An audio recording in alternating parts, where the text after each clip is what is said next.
আজ অবিদুর নিদান হতে মহামায়ার স্বপ্ন এবং মহামায়া দেবীর গর্ভে বোধিসত্ত্বের প্রতিসন্ধি গ্রহণ নিয়ে আলোচনা করব। আজকে ত্রিপিটক পাঠ শুরু করতে যাচ্ছি 22তম পর্ব।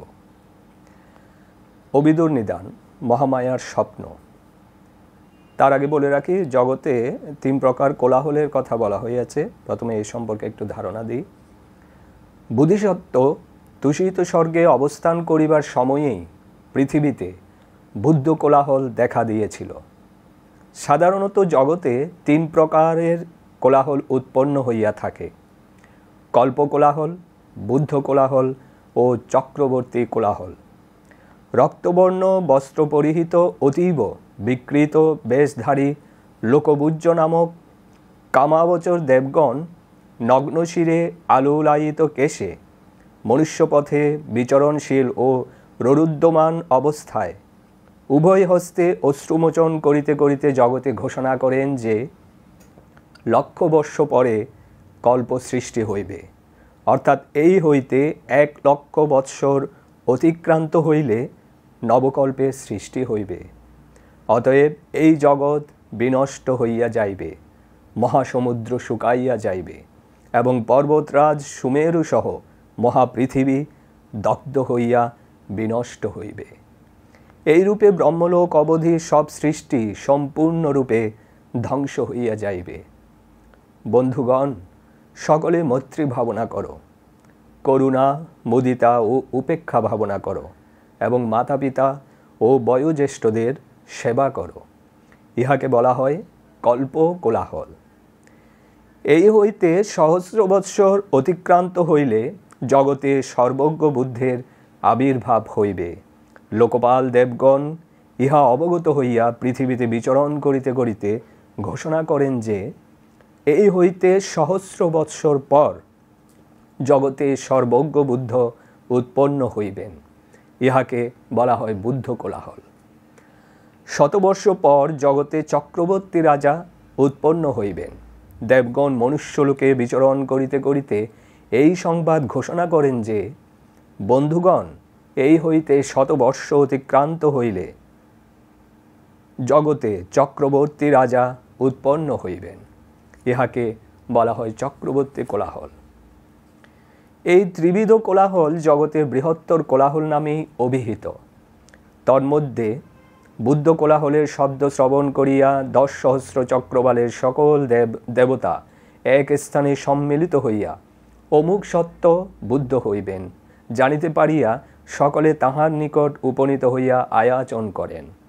দেবগণের আয়াচনকালে পূর্ব নিমিত্তসমূহ প্রকাশ পাইতে থাকে। তখন চতুর্মহারাজিক শত্রু সুজাম, তুষিত, পরনির্মিত বশবর্তী ও মহাব্রহ্মাসহ সমস্ত চক্রবালের দেবগণ এক চক্রবালে সম্মিলিত হইয়া তুষিত ভবনে বোধিসত্ত্বের নিকট উপস্থিত হইয়া প্রার্থনা করেন যে বন্ধু, তুমি যে 10 পারমী পূর্ণ করিয়াছ তাহা শত্রু সম্পদ, মার সম্পদ, ব্রহ্ম সম্পদ কিংবা চক্রবর্তী সম্পদ লাভের প্রত্যাশায় পূরণ করো নাই। বিশ্ব বিমুক্তির উদ্দেশ্যে সর্বজ্ঞতা প্রার্থনা করিয়াই পূর্ণ করিয়াছ। হে বন্ধু, বুদ্ধত্ব লাভের কাল এখন সমাগত এবং বুদ্ধত্বের সময় আজ তোমার নিকটবর্তী। অতঃপর মহাসত্য দেবগণকে স্বীকৃতি দেওয়ার পূর্বেই যথাক্রমে কাল, দ্বীপ, দেশ, কুল এবং জননীর আয়ুষ্কাল ইত্যাদি এই পঞ্চবিধ মহাবিলোকন অবলোকন করিলেন। তন্মধ্যে ইহা বুদ্ধ হইবার উপযুক্ত কাল কিনা নাকি অকাল, এই ভাবিয়া প্রথমে কাল অবলোকন করিলেন। তথায় মানুষের 1,00,000 বছরের অধিক আয়ুষ্কালকে যথার্থ কাল বলা যায় না, যেহেতু তখন প্রাণীগণের চিত্তে জন্ম, জরা, মৃত্যু ইত্যাদি অনিত্য বিষয়ে প্রতীতি জন্মে না। অথচ বুদ্ধগণের ধর্মদেশনা কদাপি ত্রিলক্ষণ মুক্ত নয়, হয় না কখনো। তাহাদিগকে অনিত্য, দুঃখ ও অনাত্ম সম্বন্ধে উপদেশ দিতে থাকিলে তাহারা এইসব কি বলিতেছেন ভাবিয়া তৎপ্রতি মনোযোগ দেওয়া কিংবা শ্রদ্ধা প্রদর্শন করা কর্তব্য বলিয়াও মনে করে না। ফলে তখন মানুষের পক্ষে ধর্মজ্ঞান লাভ সম্ভব নয়। তাহার অভাবে বুদ্ধ শাসন নৈর্বাণিক হয় না।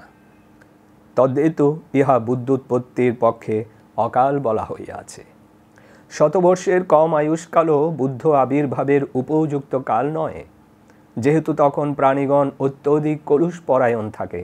সেই কলুষিত সত্যদের উদ্দেশ্যে প্রদত্ত উপদেশ কোনো ফলপ্রসূ হয় না। জলপরি অঙ্কিত রেখার মতোই তৎক্ষণাৎ তা মিলিয়া যায়। তদ্হেতু তাহাও অকাল বলা হইয়াছে। বস্তুত লক্ষবর্ষ হইতে নিম্ন এবং শতবর্ষ হইতে ঊর্ধ্ব আয়ুষ্কালকেই যথার্থ কাল বলা হয়। তখন মানবের আয়ুষ্কাল শতবর্ষ ছিল। অতএব সেই মহাপুরুষ বুঝিতে পারিলেন যে তাহার আবির্ভাবের সময় হইয়াছে।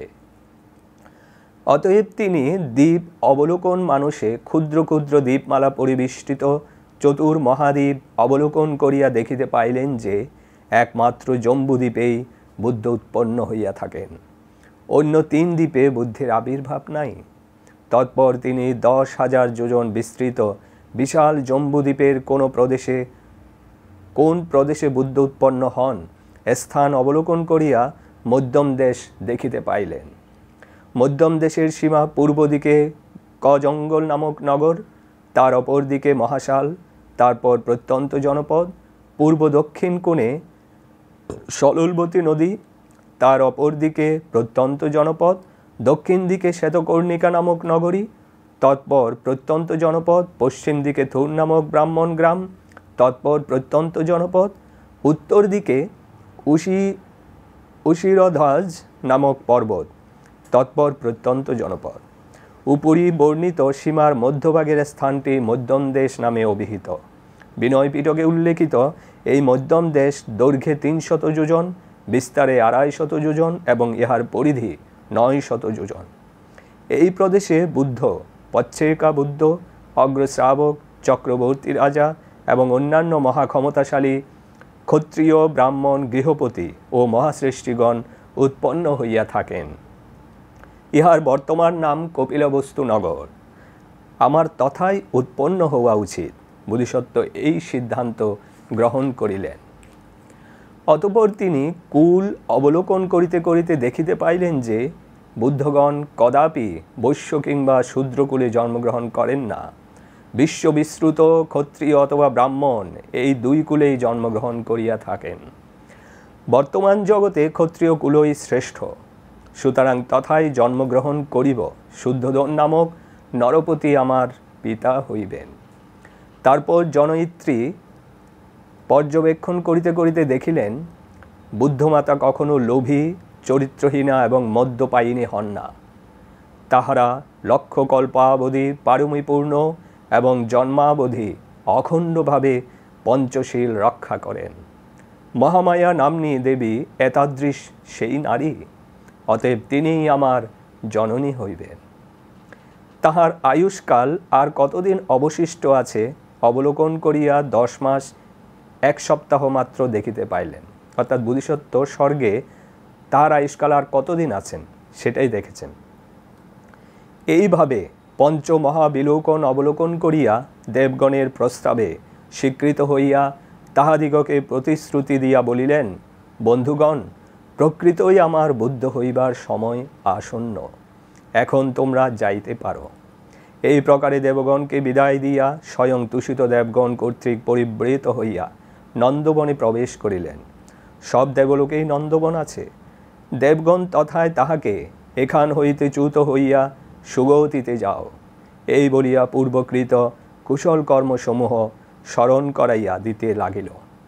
তিনি কুশল স্মারক দেবগণ কর্তৃক পরিবৃত হইয়া এইভাবে বিচরণ করিতে করিতে তথা হইতে চ্যুত হইয়া মহামায়া দেবীর গর্ভে প্রতিসন্ধি গ্রহণ করিলেন। সাধু সাধু সাধু।